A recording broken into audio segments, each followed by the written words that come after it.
Muito bem, meus irmãos, nós estamos passando por essa série de mensagens chamado Enfrentando a Vida, Pentecostes, né? Nós, daqui a alguns domingos, nós vamos celebrar o domingo de Pentecostes, quando o Espírito Santo de Deus desce sobre a vida dos seus discípulos, dos seus primeiros discípulos, como sinal da aliança, como parte daquela aliança que é inquebrável, que é feita no sangue de Cristo Jesus, o nosso Senhor. E a gente pensando, e eu pensando um pouco sobre esse momento em que nós estamos vivendo, nós não podemos fugir dele, nós precisamos enfrentar ele. Mas nós precisamos enfrentar este momento com sabedoria.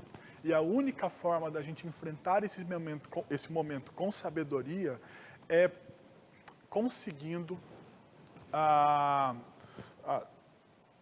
olhar para a nossa vida através das lentes das Escrituras. Nós não podemos fugir desse momento, nós não podemos ter uma fé alienante. Nós estamos num momento difícil da nossa nação, num momento difícil do nosso estado, num momento preocupante na nossa cidade, e por isso nós precisamos olhar agora para as nossas vidas através de uma cosmovisão, de uma lente bíblica, de como nós devemos nos portar.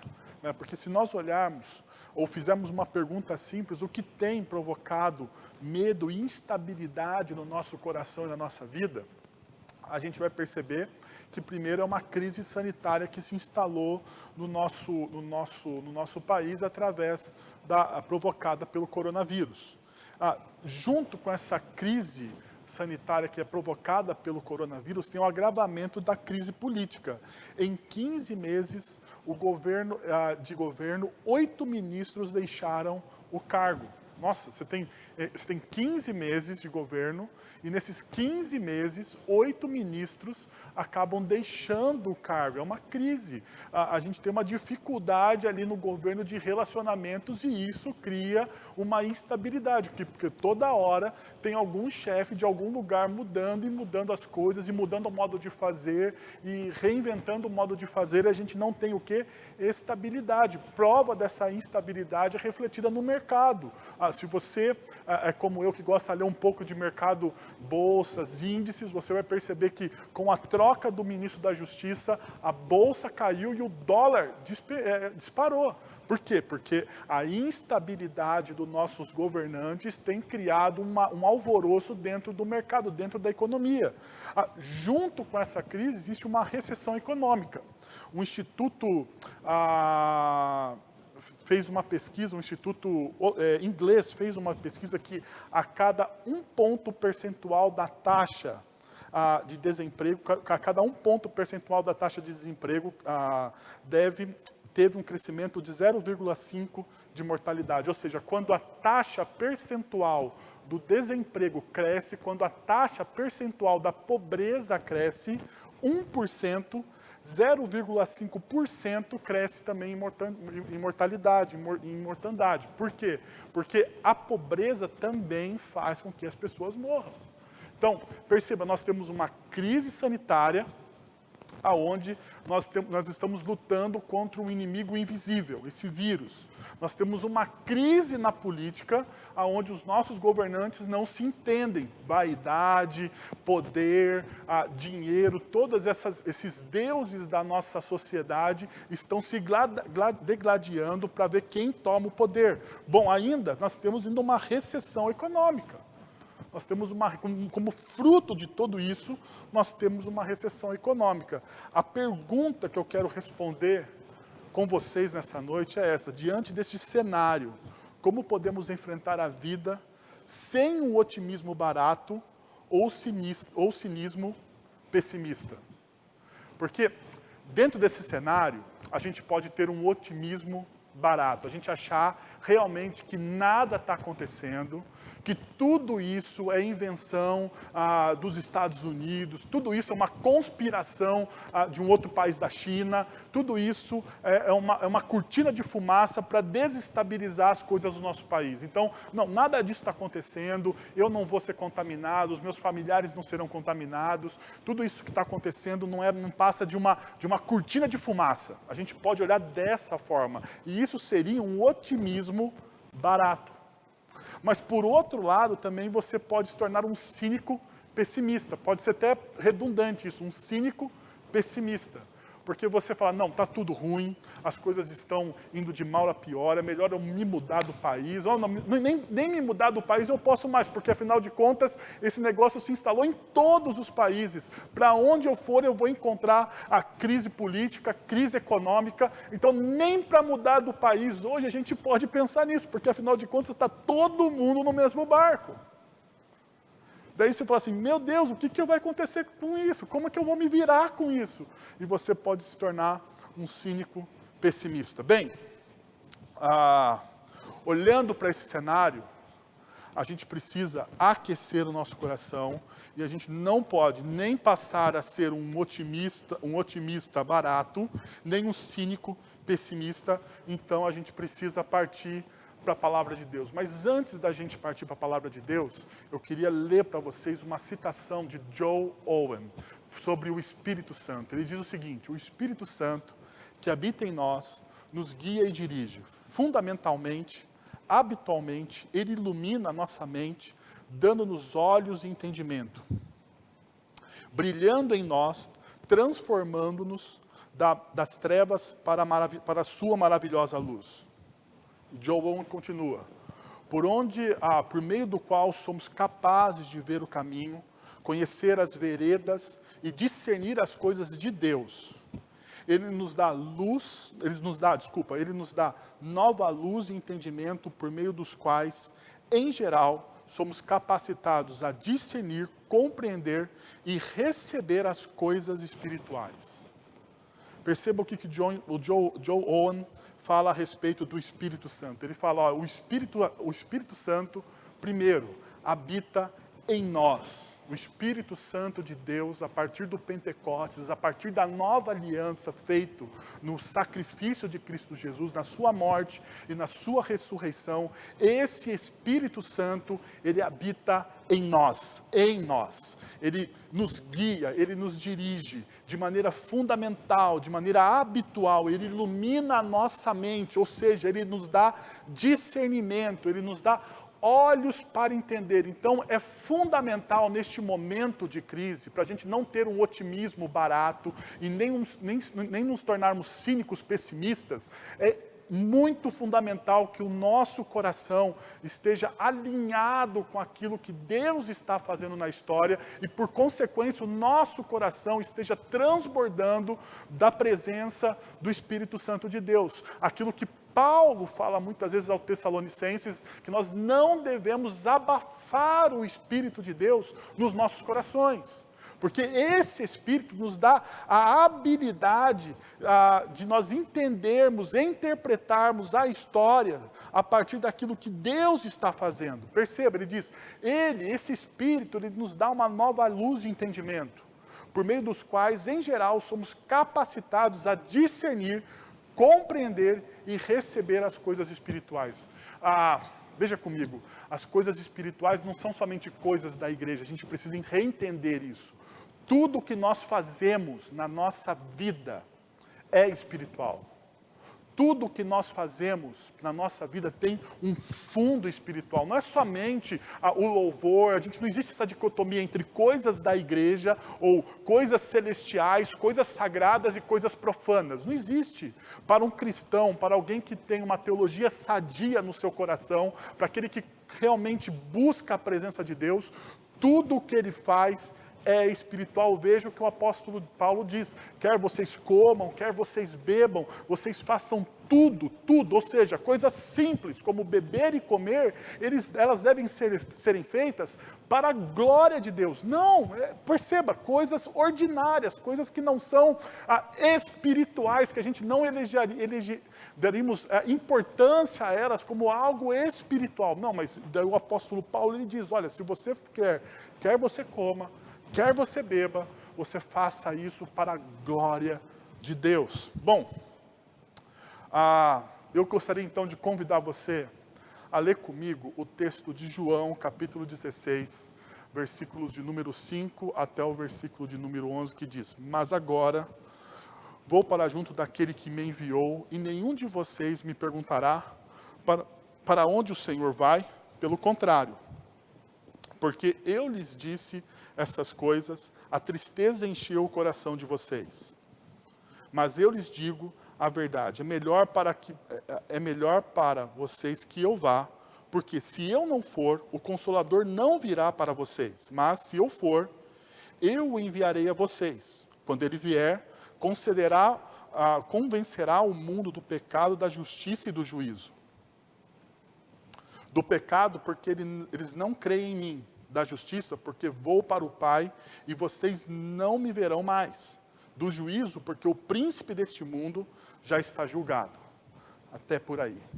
Deixa eu começar falando para vocês a respeito das reações dos discípulos. Jesus, a partir do capítulo 14, ele começa no Evangelho de João o seu discurso de despedida. E aqui ele está se aproximando, no capítulo 16, ele já está se aproximando do final daquele discurso de despedida. E ele vem falando da sua morte. A partir do capítulo 14, Jesus começa a falar da sua morte, da sua ressurreição, do Santo Espírito vindo, das coisas finais do seu ministério terreno, para aquilo que se tornaria o seu ministério maior, não mais um ministério local, terreno, mas agora um ministério universal, daquilo que acontece em todo o universo, porque Jesus, ele é o Senhor de todo o universo. Ele seria glorificado pelo Pai como Senhor de todas as coisas no universo. Bom, quando ele está discutindo, derramando, falando da sua sabedoria aos seus discípulos, nesse final de discursos, então ele tem os seus discípulos olhando para esse momento, tem algumas reações que a gente percebe nesse texto. Primeiro, os discípulos negam a realidade ao ficarem calados. Perceba, o verso 5 diz o seguinte: e nenhum de vocês me pergunta, para onde o Senhor vai? Nenhum de vocês está perguntando. Jesus olha para os seus discípulos, Jesus vem discorrendo sobre sua morte e ressurreição, dizendo para os seus discípulos, olha, eu não vou estar mais por aqui, presta atenção, eu preciso passar pelo batismo da morte, olha, eu vou ser assunto aos céus. Jesus vai dando todas as dicas, mas parece que os discípulos não estão reagindo. Bom, se você olha um pouquinho mais adiante, no capítulo 13, Pedro e Tomé fazem essa pergunta para Jesus. Eles perguntam, mas Jesus, para onde o Senhor vai? A gente não pode ir? Lá no capítulo 13, Pedro faz. Né? Mas o foco de Pedro ali era uma pergunta pessoal, não uma pergunta que estava se preocupando de fato com aquilo que estava acontecendo. Neste momento, Jesus fala assim, é a hora de vocês perguntarem, é a hora de vocês falarem. Mas a reação dos discípulos nos mostra que eles estão negando a realidade. Tanto é verdade que mais à frente, no versículo 6, os discípulos, movidos pelo medo, não confiam nas promessas de Jesus. Perceba, a tristeza encheu o coração de vocês. Jesus olha para os seus discípulos e fala, olha, vocês estão calados, vocês estão negando os fatos, vocês estão negando tudo aquilo que eu estou dizendo para vocês, porque afinal de contas, o medo e a tristeza encheu o coração de vocês. Quantas vezes isso não acontece na nossa vida? Quantas vezes nós negamos a realidade dos fatos? Fugimos dos fatos? Sejam quais forem, um casamento que está acabando, uma situação financeira que está se deteriorando, um relacionamento entre irmãos, entre pai e filho que não vai bem. E muitas vezes, ao invés da gente enfrentar esse fato por medo, e por tristeza de enfrentar esse fato, nós negamos os fatos como os discípulos fizeram aqui. Mas o fato de negar leva os discípulos a não perceberem as promessas que Jesus faz para eles no capítulo 14. Por exemplo, eu vou dar somente algumas das promessas que Jesus faz para os seus discípulos no capítulo 14. Perceba, cuidado, João capítulo 14, versículo 2. Na casa de meu pai há muitas moradas. Se não fosse assim, eu já lhes teria dito. Pois vou preparar um lugar para vocês. Perceba, Jesus ele tem um cuidado com todos aqueles, os seus discípulos. Jesus tem um cuidado com os seus discípulos do começo da história. Jesus tem o seu cuidado com os seus discípulos de hoje. Jesus ele sempre demonstra esse cuidado. Olha, o que eu estou fazendo é por vocês, não é por mim, porque afinal de contas Jesus ele é o Deus encarnado, ele não precisa fazer isso, mas ele faz isso por amor aos seus discípulos, por cuidado aos seus discípulos, por cuidado com aquilo que é mais precioso para ele, que é a sua criação. Ainda, por capacitação, Jesus faz uma promessa de capacitação, em verdade lhes digo, que aquele que crê em mim, fará também as obras que eu faço, e outras maiores fará, porque eu vou para junto do Pai. O fato de Jesus ir para junto do Pai, cria em nós, ele dá para nós a capacidade, perceba o que Jesus está dizendo no verso 12 do capítulo de João. Em verdade vos digo que aquele que crê em mim, aquele que deposita toda a sua confiança em mim, fará também as obras que eu faço. E ele não é só as obras que Jesus fez. Perceba, outras maiores fará. E realmente, se você olha o tamanho, a extensão do ministério de Jesus, e a extensão do ministério dos discípulos que vieram a partir de Jesus, você percebe que o ministério dos discípulos de Jesus é muito maior do que a própria extensão do ministério de Jesus. Os discípulos de Jesus fizeram coisas maiores, levaram o evangelho para lugares mais distantes, arrastaram multidões. Por exemplo, o próprio apóstolo Pedro, após o dia de Pentecostes, quando ele prega para 3.000 homens, as pessoas se convertem. Olha a extensão daquilo que Pedro está fazendo. Ainda, o texto, existe uma promessa de intimidade. Naquele dia, versículo 20 do capítulo 14, naquele dia vocês saberão que eu estou em meu Pai, e vocês estão em mim, e eu estou em vocês. Percebe as ligações de intimidade? Naquele dia vocês saberão que eu estou no meu Pai, que Jesus está no Pai. Vocês estão em mim, os discípulos estão em Jesus, e Jesus está em seus discípulos. Perceba, uma promessa de intimidade, de perfeita comunhão e cumplicidade. Ainda, coragem. Deixo a vocês a paz, a minha paz lhes dou. Não lhes dou a paz como o mundo a dá. Que o coração de vocês não fique angustiado, nem com medo. A ausência de angústia e a ausência de medo é o quê? Coragem. E Jesus fala, olha, eu estou te dando paz. Paz para você tomar decisões difíceis. Paz que diante das encruzilhadas da sua vida, diante das decisões da sua vida, eu vou te dar paz. Eu vou te dar paz, que é quase que um sinônimo bíblico neste momento de coragem. Eu vou te dar coragem. Porque vai ter ausência de medo, vai ter ausência de angústia, vai ter ausência de ansiedade. Jesus, ele dá todas essas promessas aos seus discípulos, mas parece que eles não ouvem. Eu não sei você, mas muitas vezes nós guardamos essas promessas no nosso coração, mas em alguns momentos parece que a gente não consegue lembrar delas. Nós somos como aqueles primeiros discípulos. Muitas vezes o medo toma conta e nos rouba a confiança nas promessas de Deus, nas promessas de Cristo para nós.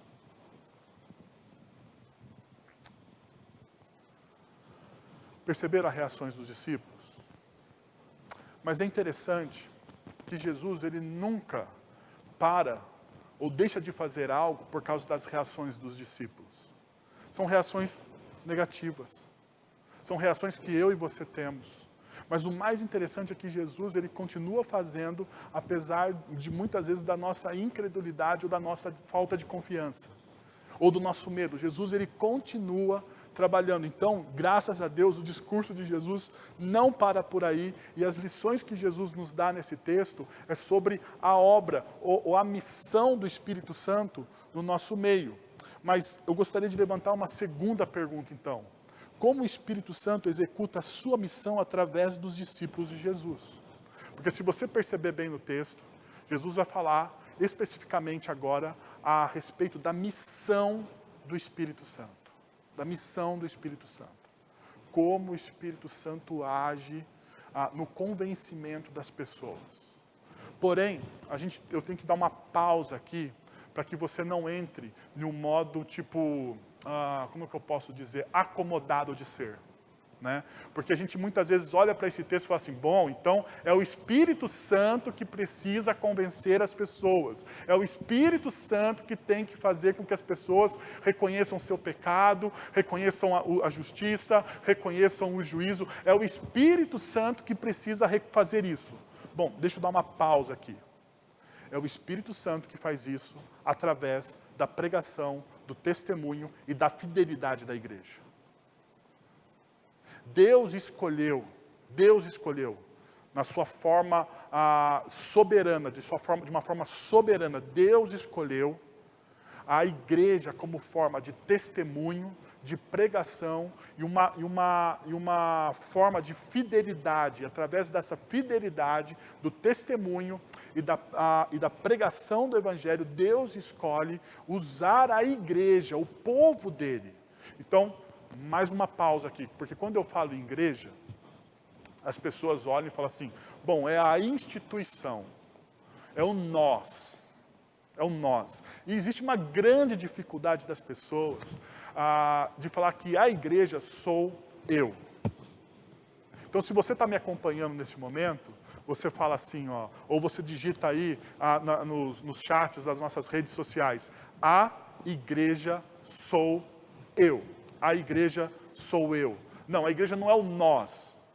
O nós também é a igreja, o povo de Deus reunido. Mas a igreja começa no eu. Eu sou a igreja de Cristo Jesus. Porque muitas vezes nós terceirizamos a nossa responsabilidade pessoal de testemunho, de fidelidade e de pregação da palavra de Deus para a instituição. E daí nós falamos assim, a igreja tem que pregar o Evangelho. Não, quem tem que pregar o Evangelho não é a instituição Igreja Presbiteriana de Sorocaba. Quem tem que pregar o Evangelho é a igreja viva de Cristo Jesus, que se reúne como instituição Igreja Presbiteriana de Sorocaba. Vocês perceberam? É assim, é a igreja, é as pessoas, é a comunidade. Isso é a diferença, é quando eu assumo, é quando eu encarno essa responsabilidade, é que eu transformo a realidade da minha família, dos meus vizinhos, do lugar aonde eu trabalho, porque isso se torna meu, e não somente da instituição. Esse é um grande erro. Eu estou vendo agora, eu estou percebendo uma coisa boa em tudo isso que nós estamos passando, da quarentena. Muitos pais, neste momento, estão sendo obrigados a abrir a Bíblia e ensinar a Bíblia para o seu filho. Porque o que eles faziam? Terceirizavam o ensino dos seus filhos para a escola dominical, para as tias da igreja. Quem ensinava o filho a orar não era o pai, não era a mãe, mas quem ensinava o filho a orar era a igreja. Agora, se você não está tendo escola dominical e se você não está conseguindo fazer isso, bom, você tem que repensar a sua vida, meu irmão. Você precisa olhar para a sua vida e para a sua espiritualidade e perceber, eu sou igreja na minha casa. A minha casa é a primeira igreja, é o primeiro grupo pequeno que se reúne. A espiritualidade, ela começa onde? A espiritualidade, ela começa na mesa do jantar. Pensando nisso, há um tempo atrás, eu tomei uma decisão radical na minha vida. Eu iria ensinar os meus filhos, desde cedo, a orar. Porque a oração é a linguagem do coração. Dentro da espiritualidade cristã, a oração é a linguagem do coração. É a linguagem do nosso falar direto com Deus. Então, muitas vezes, a gente quer ensinar doutrina para a criança. A gente quer ensinar texto bíblico para a criança. A gente quer que a criança decore um versículo. E eu acho isso excelente. mas nós não ensinamos as crianças a terem um relacionamento vivo com esse Deus de amor e gracioso que é apresentado por Cristo Jesus nas Escrituras. E as crianças muitas vezes crescem sem saber orar. Já perceberam? Elas crescem e elas não sabem ter um relacionamento com Deus de intimidade. Então, eu queria dar esse parênteses aqui para você perceber o seguinte. Quando eu falo assim, como o Espírito Santo executa a missão através dos discípulos. Você, hoje, é um discípulo de Jesus. Deus está usando a sua vida para executar a missão dele no mundo. Ok? Joia? Bom, vamos lá. Primeiro princípio que eu queria tirar daquilo que Deus está fazendo no mundo através do Espírito Santo, juntamente com os discípulos dele. O Espírito Santo nos convencerá de nossas falsas verdades. Diz o seguinte no versículo 8. Quando ele vier, convencerá o mundo. Convencerá o mundo. Convencer aqui, o sentido de trazer à luz o verdadeiro caráter de um homem e sua conduta. O convencer aqui é trazer à luz o verdadeiro caráter de um homem e a sua conduta. Ou seja, Deus, através do Espírito Santo, expõe o coração do homem, expõe aquilo que passa no coração do homem. Perceba o que Paulo diz em 1 Coríntios, capítulo 14, versículos de 24 a 25. Diz o seguinte: porém, se todos profetizarem, e entrar ali um não crente, ou não instruído, ele será convencido por todos e julgado por todos. Perceba, o profetizar aqui, de Paulo, é a pregação do Evangelho. É a pregação do Evangelho. E ele diz, porém, se todos estiverem profetizando, ensinando, pregando o Evangelho, e entrar naquele lugar, no salão de culto, no momento de adoração, alguém que não crê, um não instruído, ele será convencido por todos e julgado por todos. Perceba agora, os segredos que ele tem no coração se tornarão manifestos. E assim, prostrando-se com o rosto em terra, adorará a Deus, testemunhando que Deus está de fato no meio de vocês. Perceberam a ligação? Esse convencer tem a ver com esse expor os segredos do coração. O Espírito Santo vem sobre nossas vidas e nos convence. E como ele nos convence? Ele expõe os segredos do nosso coração. Isso também é afirmado no texto de Efésios, capítulo 5, versículos de 11 a 13, que diz o seguinte: e não sejam cúmplices nas obras infrutíferas das trevas. Pelo contrário, tratem de reprová-las, pois aquilo que eles fazem em segredo é vergonhoso até mencionar. Mas todas as coisas, quando reprovadas pela luz, se tornam manifestas, porque tudo o que se manifesta é luz. Perceba, mesma coisa. O Espírito Santo vem, convence e cria uma manifestação daquilo que é reprovável. É isso que o Espírito Santo faz no nosso coração. Quando Jesus olha e fala assim, o Espírito Santo vem, e ele vem para convencer as pessoas. Ele vem para expor a essas pessoas o segredo do coração. Ele vem abrir, ele vem desmascarar as nossas falsas verdades.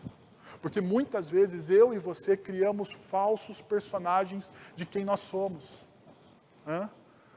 Nós criamos caricaturas daquilo que nós somos. Nós não nos mostramos de verdade. Nós nos enganamos. E o Espírito Santo, então, entra na nossa vida e mostra a verdade sobre nós, quem realmente somos. Por isso que quando nós temos um encontro com Cristo Jesus, quando Cristo Jesus se apresenta na história, se manifesta na nossa história, nós recebemos o Espírito Santo e nós nos prostramos de joelho, porque nós temos um encontro com o nosso verdadeiro eu.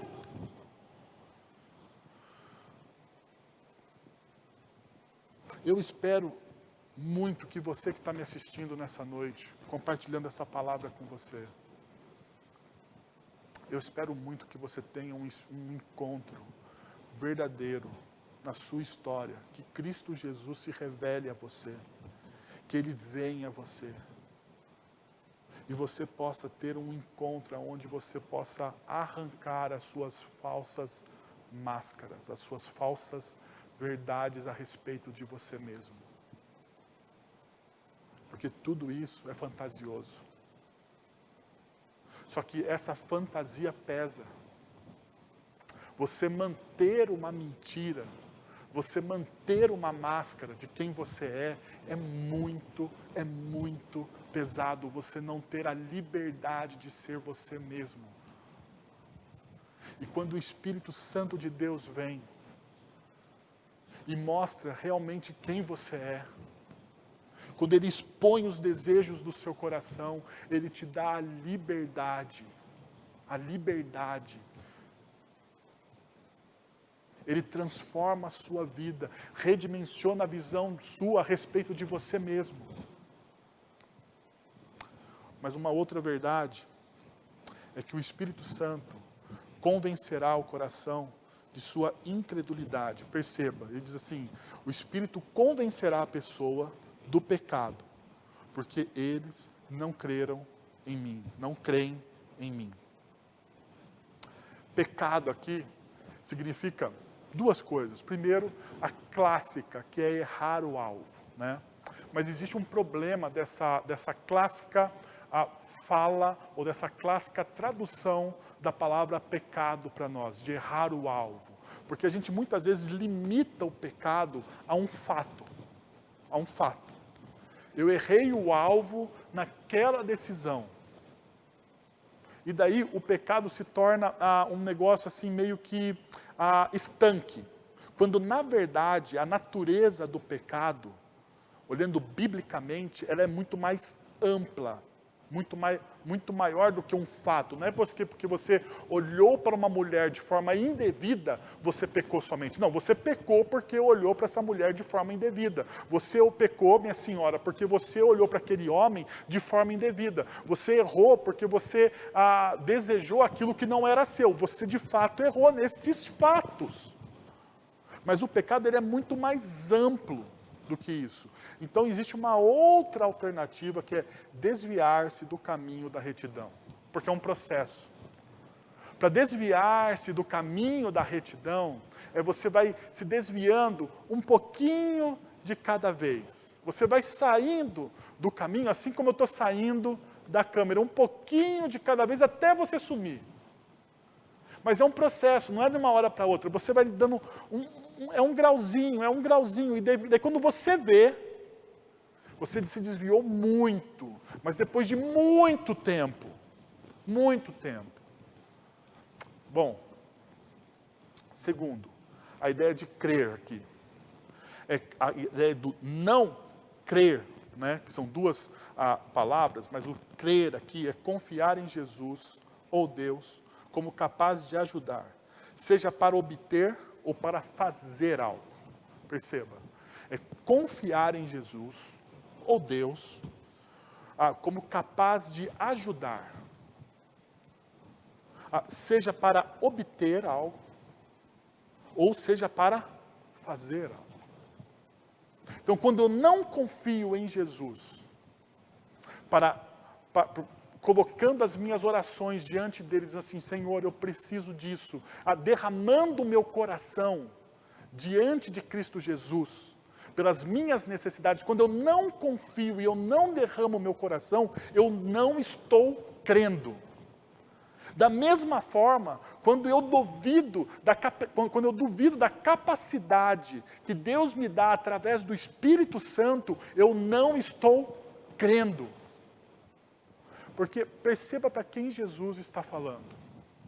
Jesus está falando para os seus discípulos. Jesus está falando para o povo judeu. Jesus está falando a respeito daqueles que mais tarde iriam crucificá-lo, que iam julgá-lo. Mas todas essas pessoas eram pessoas que julgavam o quê? Ter um relacionamento com Deus. Eram todas pessoas que criam em Deus. Não tinha ali nenhum ateu. A não ser o pessoal do exército romano. Mas quem está crucificando e matando Jesus não é o exército romano em si. É o próprio povo que cria em Deus. Que buscava a Deus. Perceberam? O pecado, o desviar-se do caminho da retidão, que é gradativo em nossa vida, é a gente perder a confiança naquilo que Deus pode fazer por nós, em nós e através de nós. Isso é pecar. Era isso que essas primeiras pessoas estavam pecando. Eles não criam em quem Jesus de fato era e no que ele poderia fazer. Perceba o que diz o texto de João capítulo 12, versículo 37. E embora tivesse feito tantos sinais na presença deles, não creram nele.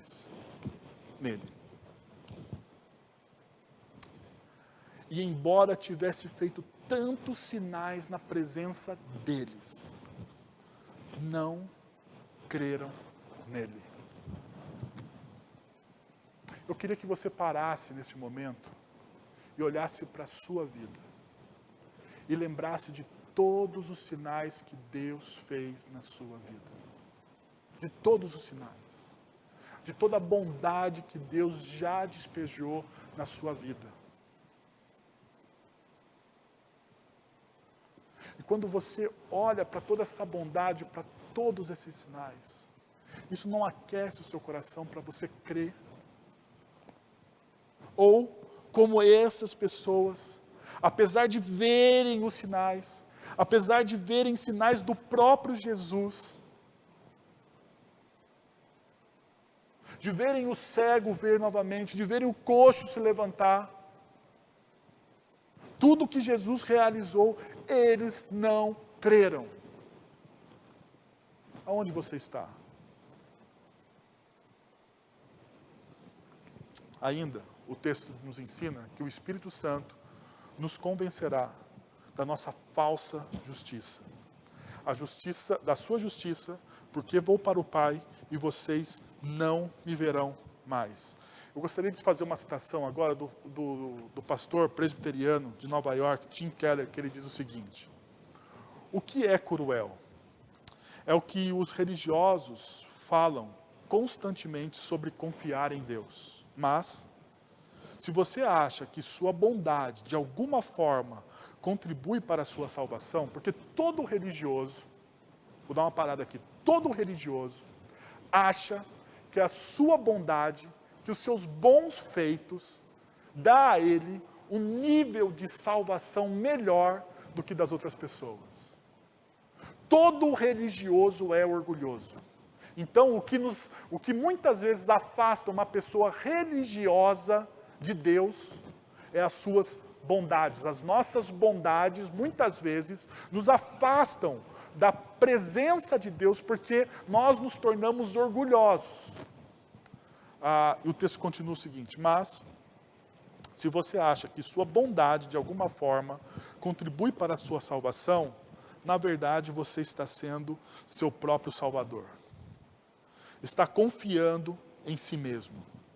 E embora nesse caso você talvez não esteja cometendo adultério, nem roubando ninguém, seu coração se encherá cada vez mais do tamanho de tamanho orgulho, justiça própria, insegurança, inveja e rancor, que você tornará o mundo um lugar miserável de se viver para quem o rodeia.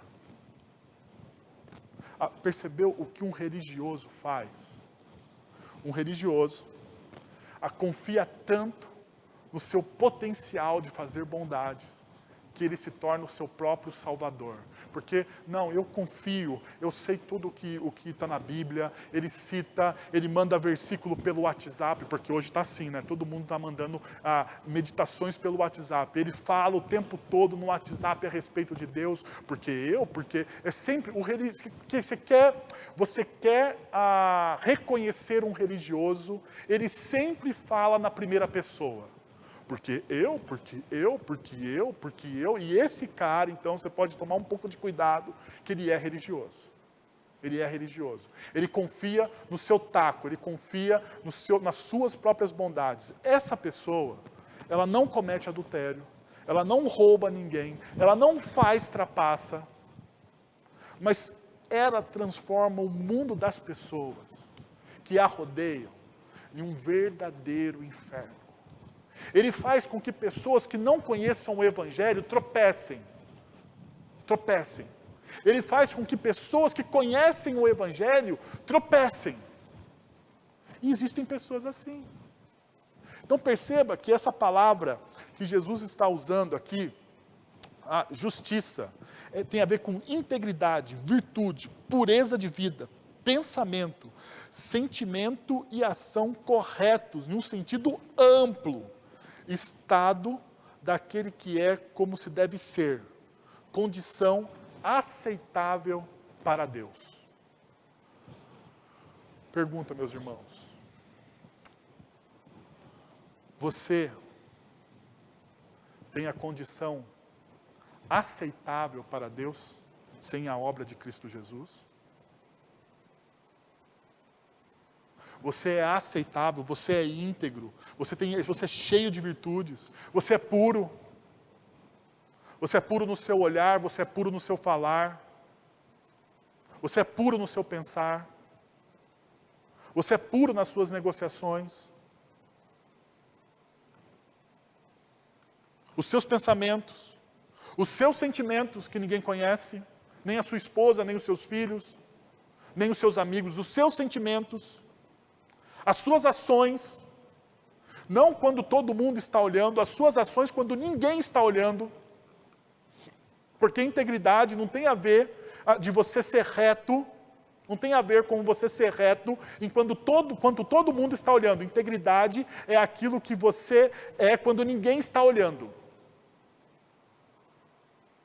A integridade verdadeira é exercida quando você está sozinho e você faz aquilo que é certo, mesmo quando ninguém está olhando.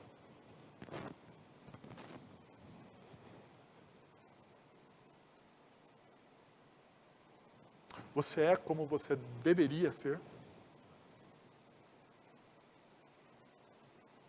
Se você tem a percepção que eu tenho, que eu preciso da graça, do amor, da misericórdia, do sacrifício de Cristo Jesus, eu preciso da ação do Espírito Santo em mim, para eu me tornar um pouquinho íntegro.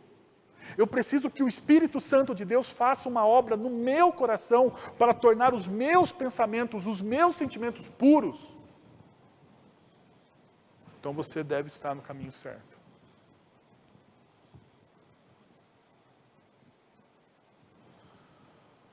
O texto de 1 Coríntios, capítulo 5, versículo 21, diz assim: aquele, Jesus, que não conheceu o pecado porque ele era justo, Deus o fez pecado. Perceba o que acontece. Aquele que é Jesus, que não conheceu o pecado porque ele era justo, Deus o fez pecado por nós, para que nele fôssemos feitos justiça de Deus. Ou seja, somente em Cristo Jesus você obtém justiça.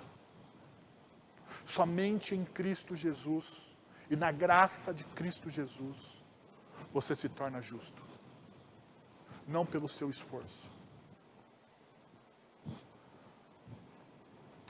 Por último, o Espírito Santo nos convencerá que foi instalado um novo governo no mundo. Porque o Espírito Santo nos convencerá do juízo. Porque o príncipe deste mundo já está julgado. E existem duas vertentes para uma interpretação deste versículo. Eu gostaria de mostrar as duas para você, e eu vou fechar com aquela que eu acho que está mais alinhada com o pensamento teológico reformado. Diz o seguinte: a primeira é a condenação do inimigo. Aquele que pratica o pecado, e daí 1 João nos ajuda a entender isso, capítulo 3, versículo 8. Aquele que pratica o pecado procede do diabo, porque o diabo vive pecando desde o princípio. Para isso se manifestou o Filho de Deus, para destruir as obras do diabo. Ou seja, quando Jesus está fazendo o seu juízo, ele está destruindo as obras do diabo e do maligno. Deus está julgando o seu inimigo a partir do sacrifício de Cristo Jesus. Deus está fazendo isso. Mas isso é uma verdade, mas não é a única total verdade. Porque Calvino ele diz o seguinte: Cristo restaura a ordem, aquelas coisas que antes estavam rasgadas e deterioradas. Calvino, fazendo a interpretação desse versículo, ele fala assim: olha, através do juízo de Deus, o juízo de Deus, a palavra juízo, é uma ideia de colocar em ordem tudo aquilo que estava em desordem.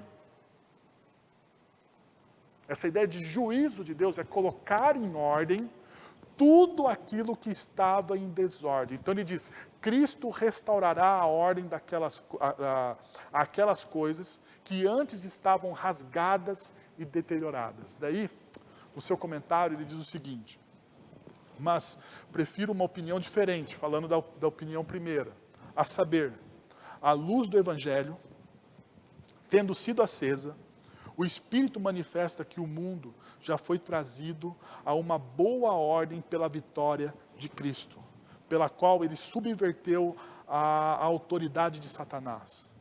Como se dissesse que esta é a genuína restauração, por meio da qual todas as coisas são transformadas. Quando somente Cristo sustentar o reino, tendo subjugado e triunfado sobre Satanás. Perceba, ele diz o seguinte: tendo sido acesa, o Espírito manifesta que o mundo já foi trazido a uma ordem, restaurando a ordem de todas as coisas. De todas as coisas. Então é por isso que o apóstolo Paulo, em 2 Coríntios, capítulo 5, versículo 17, diz assim: assim, se alguém está em Cristo, é nova criatura, as coisas antigas já passaram, e eis que se fizeram novas. Vou ler novamente para você. Se alguém está em Cristo, se alguém está em Cristo, é nova criatura. É nova criatura. Ou seja, aquilo que estava em desordem, aquilo que estava rasgado e quebrado, está sendo feito coisas novas. As coisas antigas, o passado, ficou no passado, e eis que se fizeram tudo novo. É isso que Jesus está fazendo em nós através do Espírito Santo. Jesus está fazendo todas as coisas novas. Ele está fazendo em mim todas as coisas novas. Tudo aquilo que estava rasgado em mim e deteriorado em mim, através da ação do Espírito Santo, através de Cristo Jesus, do poder da cruz do Calvário, está sendo feito tudo novo, tudo novo. Deus está mudando a nossa história. Deus está renovando a nossa história. E não somente a nossa história, mas tudo aquilo que tem a ver com nós. Deus está renovando e restaurando o meu ânimo, renovando e restaurando a minha saúde, renovando e restaurando o meu casamento, renovando e restaurando a minha vocação profissional. Deus está fazendo tudo novo em Cristo Jesus. Todas as coisas são novas.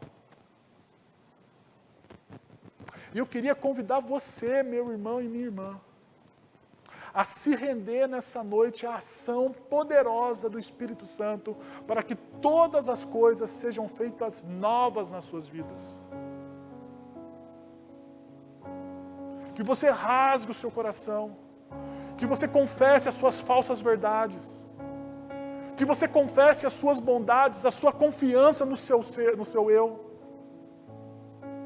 Que você fale a respeito da sua falta de fé, que muitas vezes você não crê. Que você peça ajuda hoje àquele que é o nosso auxiliador, o nosso consolador. O poder do Espírito Santo venha sobre você nessa noite. E você seja feito uma nova criatura em Cristo Jesus. Gostaria de orar com você. Senhor, nós cremos na ação poderosa do Teu Santo Espírito e nós cremos, Pai, que não existe barreira, Senhor. Apesar de nós não estarmos juntos no mesmo ambiente, o Senhor quebra essas barreiras através da comunicação, através da internet, através da ação poderosa do Teu Espírito, e nós estamos pedindo isso, Senhor. Em nome do Teu Filho amado, aquele que morreu na cruz para nos restaurar, aquele que morreu na cruz para enviar sobre nós o Teu Santo Espírito, para esse Espírito habitar em nós e nos transformar. Eu quero pedir, Senhor, que o Senhor renove a vida de cada pessoa que está ouvindo essa transmissão, que o Senhor renove a vida de cada pessoa que mais tarde vai ouvir essa mensagem. Que o Senhor derrame da Tua graça, da Tua misericórdia, do Teu amor, porque o Senhor conhece o coração, o Senhor sabe quais são os dramas, quais são as histórias, o que está quebrado, o que está rasgado, o que está deteriorado, o Senhor sabe. E eu quero te pedir, Pai, que em nome de Jesus, o Senhor restaure, o Senhor renove, o Senhor transforme, em nome de Jesus é que nós oramos. Amém.